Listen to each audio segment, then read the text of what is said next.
പക്ഷേ ഷാഫി പറമ്പിലിന് പേരാമ്പ്രയിൽ തല്ലുകിട്ടി, പോലീസുകാർ തല്ലിയിട്ടില്ല എന്ന് പറഞ്ഞു എന്ന് പറഞ്ഞിട്ട് കുറേ വീഡിയോ ദൃശ്യങ്ങളിലൊക്കെ ചാനൽ കാണിക്കുന്നുണ്ട്. തലക്കിട്ട് തല്ലുന്നു എന്നൊക്കെ പറഞ്ഞിട്ട്. ഇത് എങ്ങനെ സംഭവിക്കുന്നതാണ്? ഇത് ഈ തല്ല് കൊള്ളാൻ വേണ്ടി അവിടെ പോയതാണോ? കോൺഗ്രസ്സിലെ വിഭാഗീയതയുടെ ഭാഗമാണോ? എന്താണ് മാഷിന് അവിടെ നിന്നൊക്കെ കിട്ടുന്ന വിവരങ്ങൾ? രണ്ട് കാര്യങ്ങളാണ് സാർ ഒരുമിച്ച് സംഭവിക്കുന്നതെന്നാണ് ഞാൻ മനസ്സിലാക്കുന്നത്. ഒന്ന്, ഇപ്പോൾ ഇലക്ഷൻ്റെ തൊട്ട് മുമ്പ് കേരളത്തിൻ്റെ ഒരു പാരമ്പര്യം വെച്ച് നമ്മൾ ലൈം ലൈറ്റിൽ നിറഞ്ഞു നിൽക്കുന്നു, അല്ലെങ്കിൽ രാഷ്ട്രീയ രംഗത്ത് സജീവമാണ് എന്ന് കാണിക്കാൻ കേരളത്തിൻ്റെ ഒരു രീതി എന്താണെന്ന് വെച്ചാൽ പോലീസിനോട് തല്ല് ചോദിച്ചു വാങ്ങുക എന്നുള്ളതാണ്. ആ മാർഗം കോൺഗ്രസ് തീർച്ചയായിട്ടും പ്രതിപക്ഷ കക്ഷി എന്ന നിലയിൽ രണ്ട് തെരഞ്ഞെടുപ്പുകളെ അഭിമുഖീകരിക്കാൻ നേരത്തെ അവർക്ക് ആവശ്യമുണ്ട്. പ്രത്യേകിച്ച് ഇപ്പോൾ കോഴിക്കോട്ട് കോൺഗ്രസിന് പുതിയ ലീഡർഷിപ്പ് വന്നിട്ടുണ്ട്, പ്രവീൺ കുമാറിൻ്റെ ലീഡർഷിപ്പ്. അദ്ദേഹം എല്ലാ മേഖലയിലും വളരെ സജീവമാണ്. സാംസ്കാരികമായി വലിയ ഒരു മനോഹരമായ ഓഫീസ് ഉണ്ടാക്കുന്നു, സാംസ്കാരികമായ വലിയ ആഴ്ചകൾ നീണ്ടു നിൽക്കുന്ന സമ്മേളനങ്ങൾ നടത്തുന്നു. ഒരു സാംസ്കാരിക രംഗം, കോഴിക്കോടൻ സാംസ്കാരിക രംഗത്ത് കോൺഗ്രസ് വളരെ പ്രധാനമാണ്. അത് അവരെ പിടിച്ചിരിക്കുന്നു. പണ്ട് ഇടതുപക്ഷത്തിൻ്റെ കുത്തകയായിരുന്ന സാംസ്കാരിക രംഗം ഇപ്പോൾ കോൺഗ്രസ് കൈയടക്കിയിരിക്കുന്ന ഒരു രംഗമുണ്ട്. അതിൻ്റെ കൂടെയാണ് ഈ സമരരംഗം. കോൺഗ്രസ്സുകാർക്ക് ആ പണി അറിയില്ല എന്നായിരുന്നല്ലോ പൊതുവെയുള്ള ധാരണ. നമ്മൾ ഈ 2 ആഴ്ച മുമ്പും ഷാഫി പറമ്പിൽ സമരരംഗത്ത് ഉണ്ടായിരുന്നല്ലോ, ഇതുപോലെ തന്നെ ഉണ്ടായിരുന്നു. ഇപ്പോ മറ്റേ മാങ്കൂട്ടം സംഭവം നടക്കുന്ന ആ സമയത്ത് പോയിട്ടുണ്ടായിരുന്നു. അപ്പോൾ മാങ്കൂട്ടത്തെ തടയുകയും അപ്പോൾ അദ്ദേഹം പുറത്തിറങ്ങിയിട്ട് ആളുകളെ വെല്ലുവിളിക്കുകയൊക്കെ ചെയ്തൊരു രംഗം ഉണ്ടായിരുന്നു അന്ന്. പക്ഷേ അന്നത്തെ ഒരു ചിത്രമല്ല ഇപ്പോൾ. ബോധപൂർവം തന്നെ ഒന്നാമത്തെ കാര്യം, രാഷ്ട്രീയമായി CPM-നും ഇടതുപക്ഷത്തിനും എതിരായി സമരമുഖം തുറക്കേണ്ട ഒരു സാഹചര്യം രാഷ്ട്രീയമായിട്ട് കോൺഗ്രസിനുണ്ട്. അത് പൊതുവെ അണികളുടെ വികാരമാണ്. അതുകൊണ്ടാണ് ഇപ്പോൾ അണികൾ ആവേശത്തോടെ രാത്രിയും പകലും പുറത്തിറങ്ങി തല്ലുകൊള്ളാൻ വരുന്നത്. ഒരു അന്തരീക്ഷം. 2, ഈ ഷാഫിക്കും കൂട്ടർക്കും ഇപ്പോൾ കോൺഗ്രസിനകത്ത് ഒരു വലിയ യുദ്ധം നയിക്കേണ്ടതുണ്ട്. അത് അവർ കൃത്യമായി പറഞ്ഞാൽ VD സതീശനെതിരായുള്ള യുദ്ധമാണ്. അതൊരു പോർമുഖം തന്നെയാണ്. അപ്പോൾ VD സതീശൻ ഇടതുപക്ഷത്തിനെതിരായുള്ള, ഇടതുപക്ഷ ഗവൺമെൻറ്റിനെതിരായുള്ള കടുത്ത ജനവികാരം നിലനിൽക്കുമ്പോൾ തെരഞ്ഞെടുപ്പിലേക്ക് അടുക്കും തോറും UDF വരുമെന്നൊരു പ്രതീക്ഷ അവർക്ക് തന്നെയുണ്ട്, കോൺഗ്രസ്സിന് വലിയ തോതിലുണ്ട്. അത് ആ ആശങ്ക CPM-ൻ്റെ ഭാഗത്തുമുണ്ട് കേട്ടോ, സത്യമാണ്. അങ്ങനെ വരുമ്പോൾ ഒരേ ഒരു പ്രതീക്ഷ ഉണ്ടായിരുന്നത് ആരാണ് ഇനി കോൺഗ്രസിൻ്റെ മുഖ്യമന്ത്രി എന്നാണ്. ആ ചോദ്യത്തിന് നമ്മളൊക്കെ ചർച്ചയിൽ 5-6 പേര് പറഞ്ഞിരുന്നു. ആ പേരുകളൊക്കെ പതുക്കെ ഡിമിനിഷ്ഡായി, തിളക്കം കുറഞ്ഞു പോയി. ഒടുവിൽ ഇപ്പോൾ ഈ മാങ്കൂട്ടം ഇഷ്യൂ കൂടി വിൻ ചെയ്തതോടെ, മാങ്കൂട്ടം ഇഷ്യൂ ചരിത്രത്തിൽ കീഴ്വഴക്കമില്ലാത്ത വിധം കോൺഗ്രസ് ധാർമ്മികമായ ഉത്തരവാദിത്തം ഏറ്റെടുത്ത് ഒരു പരാതി പോലും ഇല്ലാതിരുന്നിട്ടും ഒരു യുവനേതാവിനെ, അത് ഏറ്റവും തിളക്കമേറിയ യുവനേതാവിനെ പദവികളിൽ നിന്നൊക്കെ മാറ്റി നിർത്തിയിട്ട് പ്രാഥമിക അംഗത്വത്തിന് സസ്പെൻഡ് ചെയ്തു എന്നത് ഒരു കീഴ്വഴക്കം സൃഷ്ടിക്കുകയാണ്. അത് ധാർമ്മികമായി കോൺഗ്രസ്സിന് ഒരു വലിയ ലീപ്പ് ഉണ്ടാക്കി കൊടുത്തിട്ടുണ്ട്. അതുണ്ടാക്കി കൊടുത്തതിൻ്റെ ഉത്തരവാദി കൃത്യമായി പലരും ഒളിഞ്ഞും തെളിഞ്ഞും പറഞ്ഞു അത് സതീശനാണ്. പക്ഷേ അത് സതീശന് വലിയ ലീഡുണ്ടാക്കി കൊടുത്തു. അപ്പോൾ ഇനിയൊരു UDF വന്നാൽ മറ്റൊരു പേര് പറയാനില്ലാത്ത വിധം എല്ലാവരും 2ാം സ്ഥാനത്തേക്കോ 3ാം സ്ഥാനത്തേക്കോ പോവുകയും സതീശൻ 1ാം സ്ഥാനത്ത് വരികയും ചെയ്തു. അങ്ങനെ സതീശൻ 1ാം സ്ഥാനത്ത് വന്നാൽ തന്നെയും ഹൈക്കമാൻഡായ KC വേണുഗോപാലല്ലേ സതീശനെ തട്ടി മുഖ്യമന്ത്രിയാകാൻ സാധ്യതയുണ്ടായിരുന്നത് അപ്പോഴും? അത് സാധ്യതയുണ്ട്. മുഖ്യമന്ത്രി ആവുമോ എന്നതിലേറെ മുഖ്യമന്ത്രി ആവാനുള്ള ശ്രമങ്ങൾ KC വേണുഗോപാലിൻ്റെ ഭാഗത്തൊരു അജണ്ട ഉണ്ട് എന്നുള്ളത് പ്രകടമാണ്. അതിന് 2-3 കാര്യങ്ങൾ സാറിയുടെ ശ്രദ്ധിച്ചോന്നറിയില്ല, സാറിൻ്റെ ശ്രദ്ധയിൽ പെടേണ്ടതാണത്. കർണാടകയിലെ മുതലാളിമാരെ കോൺഗ്രസിൻ്റെ കേരള നേതൃത്വത്തിലേക്ക്, കേരളത്തിൻ്റെ പിടിയിലേക്ക് കൊണ്ടുവരാനുള്ള ചില ശ്രമങ്ങൾ നടത്തിയിട്ടുണ്ട്. അത് മുമ്പും ചെറിയ തോതിലൊക്കെ ബന്ധമുണ്ട്. ഇപ്പോൾ സാർ വലിയ KC വേണുഗോപാലിന് ബന്ധമുണ്ട്.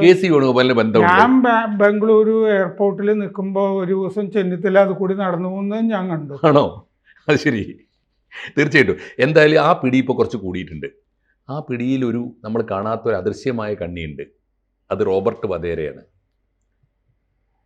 പ്രിയങ്ക ഗാന്ധി കേരളത്തിൻ്റെ MP-യാണ്. റോബർട്ട് വധേരയുടെ സാമ്പത്തിക താല്പര്യങ്ങളും രാഷ്ട്രീയ താല്പര്യങ്ങളും ഇനി കേരളത്തെ മുൻനിർത്തിയിട്ടുള്ള ചില അജണ്ടകൾ നടപ്പാക്കുന്നു എന്നുള്ള ഏറ്റവും ഒടുവിൽ ഈ കോൺഗ്രസിൻ്റെ വാർ റൂം ഉണ്ടല്ലോ, കോൺഗ്രസിൻ്റെ വാർ റൂം M. ലിജുവിൻ്റെ ഉത്തരവാദിത്വത്തിൽ നിന്ന് എടുത്തു മാറ്റിയിട്ട് കർണാടകയിലെ ഒരു കന്നഡക്കാരനെ കൊണ്ടുവന്ന് വെച്ചിട്ടുണ്ട്. കർഷക നാദം എന്നോ അവൻ്റെ പേര് തന്നെ അതാണ്, കർഷക നാദം എന്ന് പറയുന്ന ഒരുത്തനെ കേരള പ്രദേശ് കോൺഗ്രസ് കമ്മിറ്റിയുടെ വാർ ഗ്രൂപ്പിൻ്റെ ചുമതല ഏൽപ്പിച്ചിരിക്കുന്നു.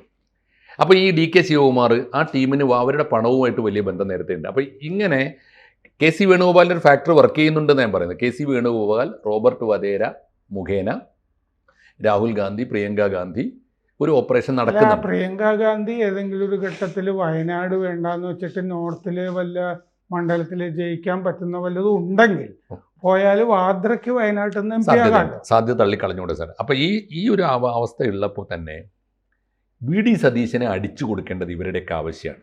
VD സതീശനെ ഈ ഘട്ടത്തിൽ അടിച്ചിരുത്തിയില്ലെങ്കിൽ ഇനി അടിക്കാൻ കഴിയില്ല. അപ്പോൾ അങ്ങനെ വരുമ്പോൾ KC വേണുഗോപാലിൻ്റെ കൂടി പ്രേരണയോടുകൂടി കണ്ടില്ലേ, ഇപ്പോൾ രാഹുൽ മാങ്കൂട്ടത്തിനെ പുറത്താക്കുന്നത് വരെ KC വേണുഗോപാൽ അനുകൂലമാണ്, രമേശ് ചെന്നിത്തല അനുകൂലമാണ്, K മുരളീധരൻ അനുകൂലമാണ്. ആരനുകൂലമല്ലാത്തത്? എല്ലാവരും അനുകൂലമാണ്. KPCC പ്രസിഡന്റ് സണ്ണി ജോസഫ് അനുകൂലമാണ്. പുറത്താക്കി കഴിഞ്ഞപ്പോൾ ചിത്രം മാറി. അപ്പോൾ എന്താ നിയമസഭയിൽ പോയിക്കൂടെ രാഹുലിന്, എന്താ പാലക്കാട്ട് പോയിക്കൂടെ എന്ന ചിത്രമായി. ആരാ ചോദിക്കുന്നത്? ഈ പുറത്താക്കിയവർ തന്നെ ചോദിക്കുന്നത്. അപ്പോൾ എന്താ, VD സതീശൻ്റെ മേൽക്കോയ്മ തകർക്കേണ്ടതുണ്ട്. ഇപ്പോൾ ഷാഫിയെ ആ പോരാട്ടം ഏൽപ്പിച്ചിരിക്കുന്നു എന്ന് വേണം കരുതാൻ. പേരാമ്പ്രയിലെ അടിക്ക് എന്തിനാണ് ഷാഫി അവിടെ പോയി ചോദിച്ചു വാങ്ങാൻ പോകുന്നത്?